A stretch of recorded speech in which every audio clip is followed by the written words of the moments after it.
ማንን ምን እንጠይቃለን? እርሶ ይጠይቁ፣ እኛም ለምላሽ እንጠይቃለን።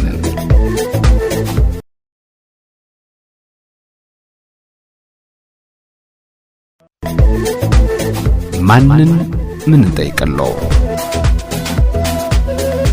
አድማጮች በዛሬው ማንን ምን እንጠይቃለን ዝግጅታችን በሰራተኞች የሥራ መብት በአሰሪና ሰራተኛ ግንኙነትና በመልካም አስተዳደር ዙሪያ የተነሳ አንድ አቤቱታን ይመለከታል። አቤቱታውን ያቀረቡት በአዲስ አበባ ዩኒቨርሲቲ ጤና ሳይንስ ኮሌጅ ጥቁር አንበሳ ስፔሻላይዝድ ሆስፒታል ከ2010 ዓ.ም ጀምሮ በተለያዩ ቋሚ የሥራ መደቦች ላይ ሲሰሩ የቆዩ ሰራተኞች ናቸው። ሰራተኞቹ በአቤቱታቸው ለብዙ ዓመታት ስራቸውን በታታሪነትና በታማኝነት እየተወጡ ያሉ በቂና ህጋዊ ምክንያት ሳይኖር ከስራ እንደተሰናበቱ ይናገራሉ።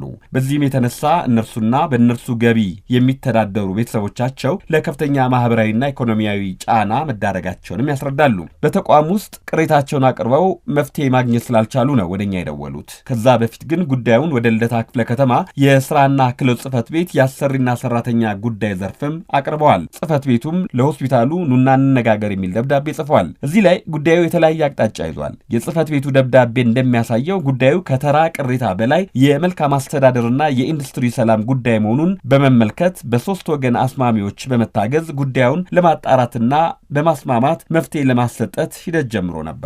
በማለዳ ለሆስፒታሉ የተለያዩ የሥራ ኃላፊዎች ደውያለሁ። ስልክ አንስተው ምላሽ ግን ለመስጠት ፈቃደኛ ያልሆኑ ኃላፊዎች ናቸው የገጠሙኝ። ለማንኛውም የልደታ ክፍለ ከተማ ስራና ክህሎት ጽህፈት ቤት ጋር ደውያለሁ። ጽህፈት ቤቱን የምንጠይቀው ማን ጥፋተኛ ነው ማን ትክክል ነው ብለን ወዲያው ፍርድ ለመስጠት አይደለም። የሰራተኞቹ ከስራ መሰናበት ህጋዊ ሂደትን ተከትሎ ነውን? የሰራተኞቹ አቤቱታ በአግባቡ ተመርምሯልን? አሰሪው የሚያቀርበው ምክንያት ምንድነው? እንዲሁም ይህ አለመግባባት በሁለቱም ወገኖች የሚቀበሉት ዘላቂ መፍትሄ ሊያገኝ ይችላልን? የሚሉትን ነው። ቀድመ ግን ቅሬታ አቅራቢዎቹ በተወካያቸው አማካኝነት ያቀረቡትን ጥያቄ አዳምጡት።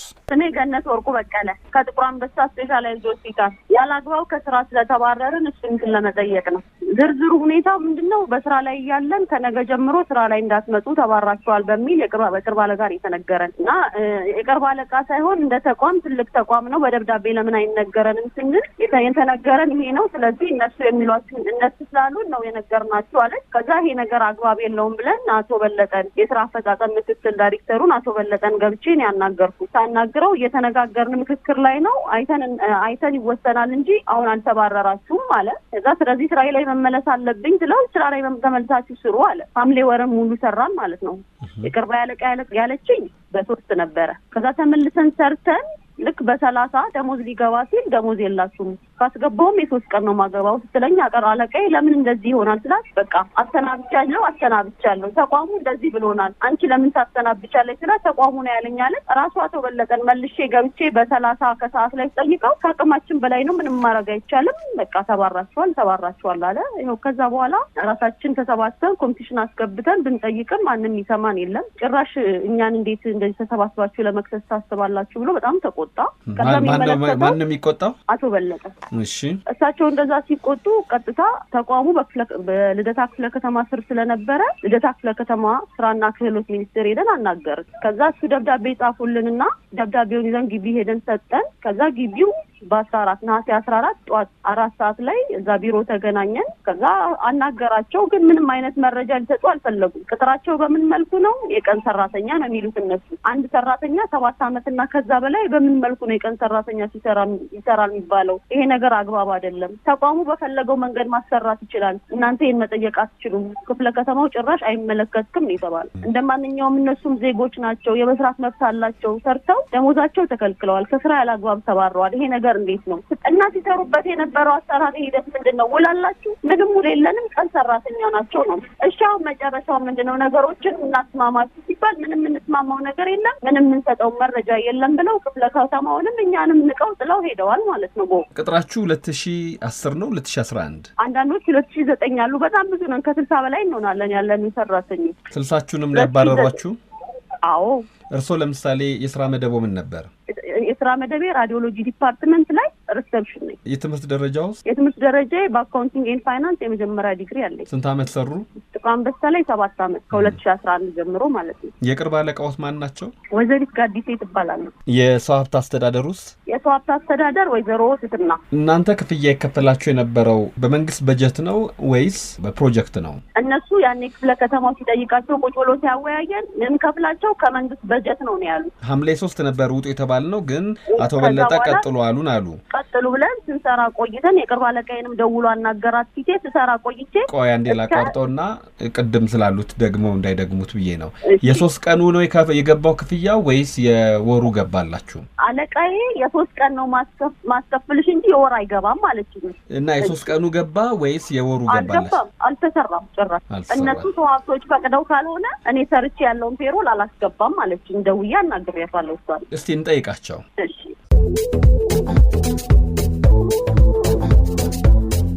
አድማጮቻችን ለዚህ ጥያቄ ምላሽ እንዲሰጡኝ የደወልኩላቸው ኃላፊዎች ነበሩ። የራዲዮሎጂክ ዲፓርትመንት ኮኦርዲኔተር የሆኑት እና ሰራተኞቹን በተለይ ጥያቄ አቅራቢዋን ከነገ ጀምሮ ስራ እንዳትገቢ ብለው በቃል የነገሩት ወይዘሮ ጋዲሴ አዳሙ አንደኛዋ ናቸው። ወይዘሮ ጋዲሴ ስልክ አንስተው ሃሎ ካሉ በኋላ ከነገርኳቸው በኋላ ስልኩን ዘግተውብኛል። አንዴ እሳቸውን እና የኔን ምልልስ አዳምጡት። ጤና ይስጥልኝ ወይዘሮ ጋዲሴ። ሄሎ። ጤና ይስጥልኝ። እንደምን ነው ወይዘሮ ጋዲሴ? ከሸገር ሬዲዮ ነው የደወልኩሎት። እሺ። ጥያቄዎች ቀርበው ነበር። እርስዎ በቃል ባስተላለፉት መልእክት ከስራ የተባረሩ ሰራተኞች ናቸው ቀደም ሲል ቅሬታ ያቀረቡት። አድማጮችም ሰምተውታል። እሺ። እናንተን ሰራተኞች አቤቱታ እዚህ መተው አቅርበው አድማጮችም ሰምተውታል። የእርሶም ስም ተነስቷልና እንዲያው ምን ሆነው ነው 60 ሰራተኞች የተባረሩት ልሎት ነው የደወልኩሎ። እሺ። እውነት ነው ወይ እነሱ እንዳሉት ያለ በቂ ምክንያት ወይም ደግሞ ህግ ባልፈቀደ መልኩ አባራቸዋል ወይ ልሎት ነው የደወልኩሎ?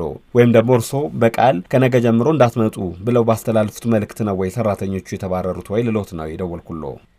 ሄሎ ወይዘሮ ጋዲሴ።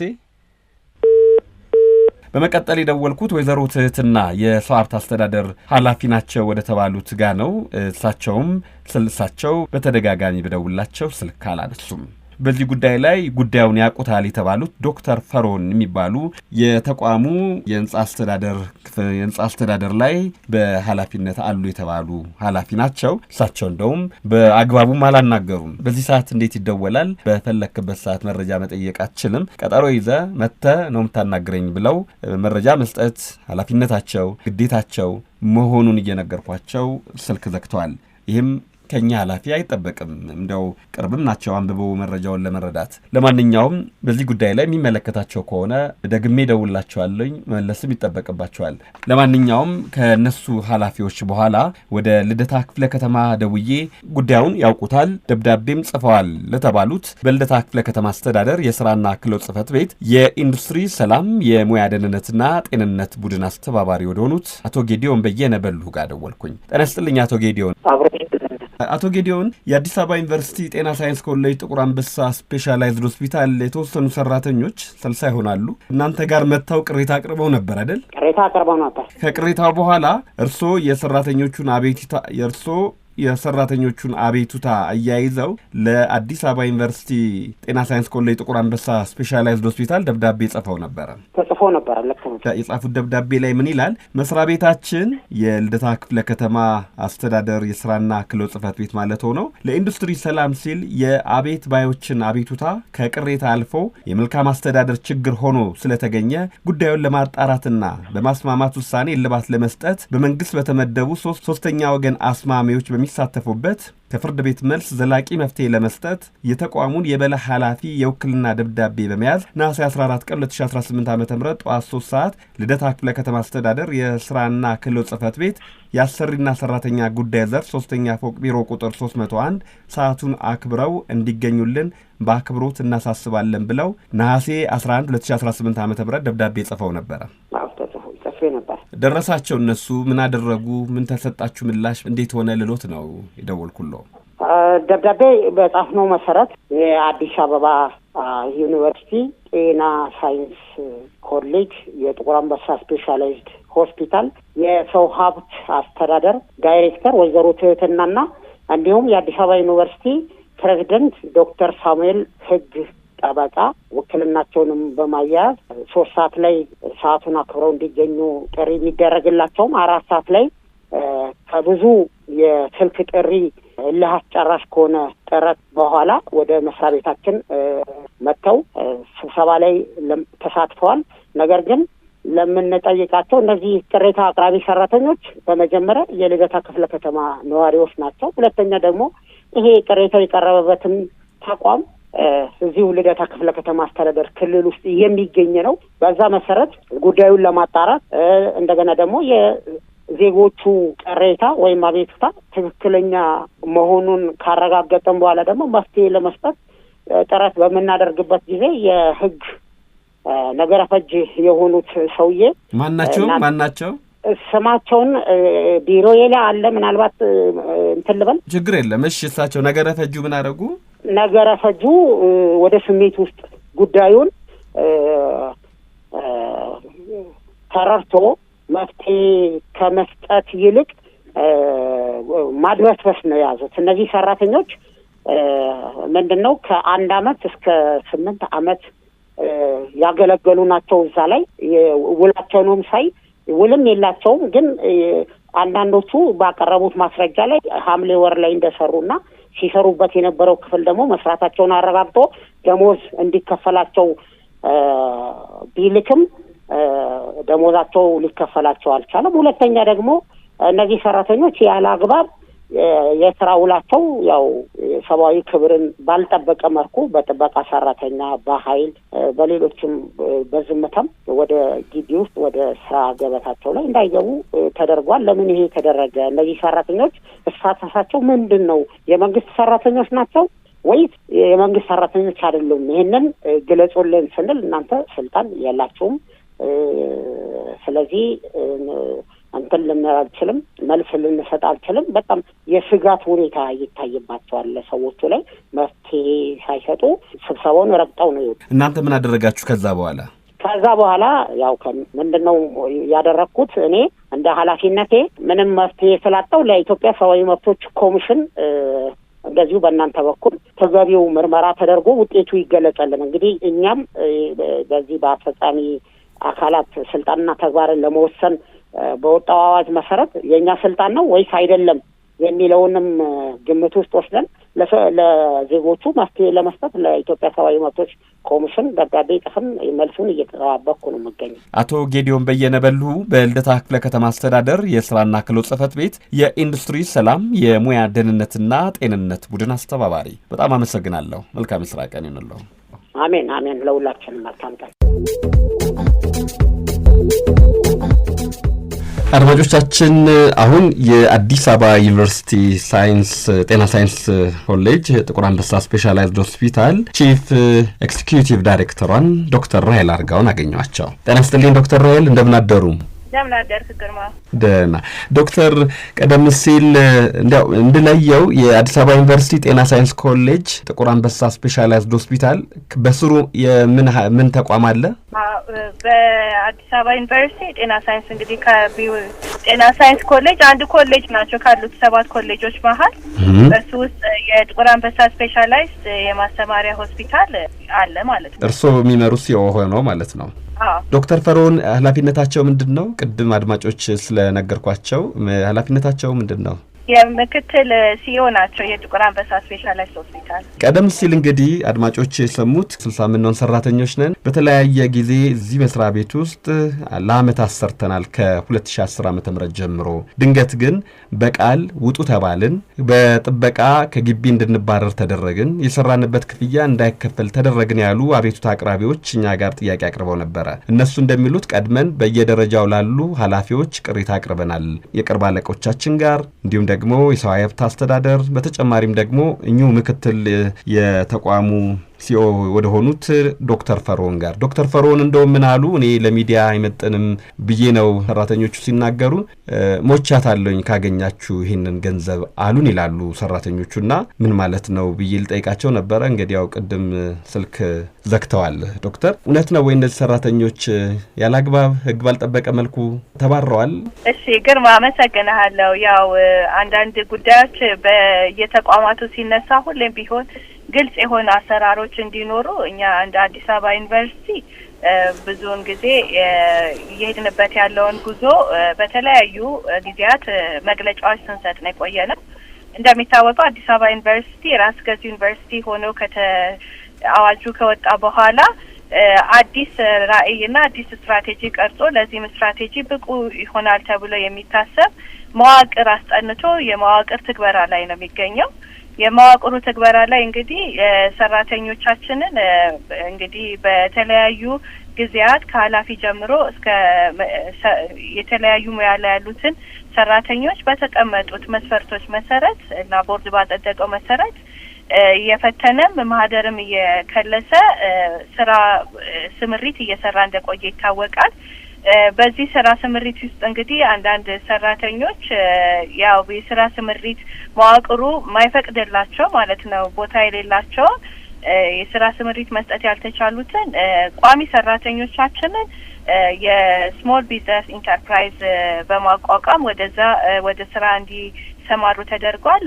ግን በረጅም ጊዜ ማነው ያው ዩኒቨርሲቲ ውስጥ ቅጥር ሳይፈጸም በመቆየቱ አንዳንድ ቦታዎች ላይ የቀን ሰራተኛዎች ነበሩን እና እነዛን የቀን ሰራተኞች እንግዲህ በተጠና መዋቅር ውስጥ በቋሚ ሰራተኞች እንዲተኩና ከዛ እንግዲህ ሌሎቹንም በኮንትራትና ሌሎቹ በቀን ሰራተኝነት ያገለግሉ የነበሩትን ባለሙያዎች ሰራተኞቻችንን እንግዲህ በመዋቅሩ መሰረት አሰናብተናል ማለት ነው። ስለዚህ ይሄ ነው ያለው። ከዛ በተረፈ ይሄ መዋቅር የሰራተኛ ስምሪት ሲሰራ በየደረጃው የየራሱ የሆነ የቅሬታ ማቅረቢያ ዘዴዎችን ተጠቅመናል ማለት ነው።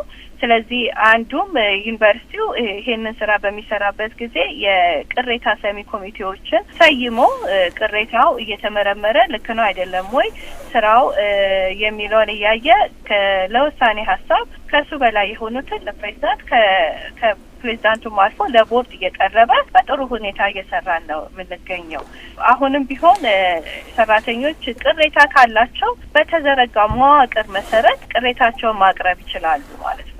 ይሄ የተዘጋ መንገድ አይደለም ያለ ነው። ከዛ የዘለለ ግን በማንኛውም ደረጃ ያለ ኃላፊ ይሄንን የማስረዳትም የመደገፍም ኃላፊነት አለው። እኔ አሁን የሚባለውን ነገር ከስም ማጥፋት የዘለለ ነው ብዬ አላስበውም። ሁሉም ኃላፊዎች በራችን ክፍት ነው፣ መጥተው ሊያናግሩን ይችላሉ። ከኛ ካለፈ ቅሬታቸው ደግሞ የቅሬታ ሰሚ አለ በዩኒቨርሲቲው ላይ። እኛ ካለፈ ቦርድ አለ። ቦርድ ምላሽ ካሰጠበት እንግዲህ በተገቢው አካል ጋር ሄዶ ማነጋገር ይቻላል። ይሄ ነው ያለው። ግርማ ዶክተር በጣም ደስ ብሎኛል። በተለይ የስራ ኃላፊዎች ራስ ገዝ ሊሆን ወዳለው ዩኒቨርሲቲ ህብረተሰቡ ማወቅ ያለበትን መረጃ መስጠት በተጨማሪ ሌላ ኃላፊነት እንደሆነ አለባቸው ያሉትን እስማማለሁ። ግን እንዲያው አድማጮች ግልጽ እንዲሆንላቸው የምፈልገው አንድ ጥያቄ አለኝ። የመዋቅር ለውጥ በሰራተኞች የስራ ውልና የስራ ዋስትና ላይ ተጽዕኖ አለው እንዴ?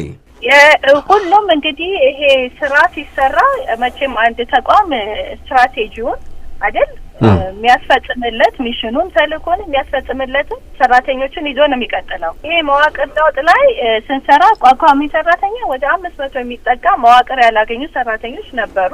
እነሱን ሰራተኞቻችን ያው በተለያዩ አይነት ምርጫዎች ተሰጥቷቸዋል። ጡረታ መውጣት የሚችሉ ጡረታ እንዲወጡ፣ ጡረታ መውጣት የማይፈልጉ ደግሞ ከኛ ጋር እንዲቀጥሉ የሚፈልጉ የስሞል ቢዝነስ ኢንተርፕራይዝ ተሰርቶላቸው በዛ ውስጥ መሳተፍ የሚፈልጉት እዛ ውስጥ እንዲሳተፉ፣ ከዛ ውጭ ግን እኛ ከዩኒቨርሲቲው ጋር መቀጠል አንፈልግም የሚሉት ደግሞ በተወሰነ መሰረት የካሳ ክፍያ ተደርጎ ይሰጥና ይሰናበታሉ ማለት ነው። ስለዚህ እነዚህ ሰራተኞች ይሄድል አላቸው ማለት ነው። አይ አሁን ይሄ ለቋሚ ሰራተኞች ከ2010 ዓመተ ምህረት ጀምሮ በተቋሙ ሲሰሩ የቆዩ ናቸው እነዚህ ቅሬታ አቅራቢዎችና ሰራተኞች ናቸው። ለቋሚ ሰራተኞች ናቸው። ለቀን ሰራተኛ ያው በቀን አበል ነው። እነዚህ ግን ከ2010 ዓመተ ምህረት ጀምሮ ከሰሩ ቋሚ ናቸው አይደለ? ግርማ እየተደማመጥን አይደለም። የቀን ሰራተኞች ናቸው። እንዴት ያውቃሉ? አይ ከ2010 ዓመተ ምህረት ጀምሮ አሁን ለምሳሌ አንደኛው ቅሬታ አቅራቢ ዶክተር የራዲዮሎጂክ ዲፓርትመንት ውስጥ ሪሴፕሽን ላይ ነው የምሰራው ብለዋል እኮ። እሳቸው ይምጡና አይናግሩን ግድ የለም። አሁን እኔም ጋር መጣ እኮ የቀን ሰራተኞች ኮንትራታቸው ማየት የቀን ሰራተኛ ቋሚ ያለው እንዴ? ቋሚ ሰራተኛ አለ፣ ቀን ሰራተኛ አለ። በቀን ሰራተኛ ደግሞ በቀን አበል ተከፈለ። ስለዚህ ያልተከፈለው ሰራተኛ አለ የተባለውም ደግሞ ፓርቲሽን እንከፍላለን።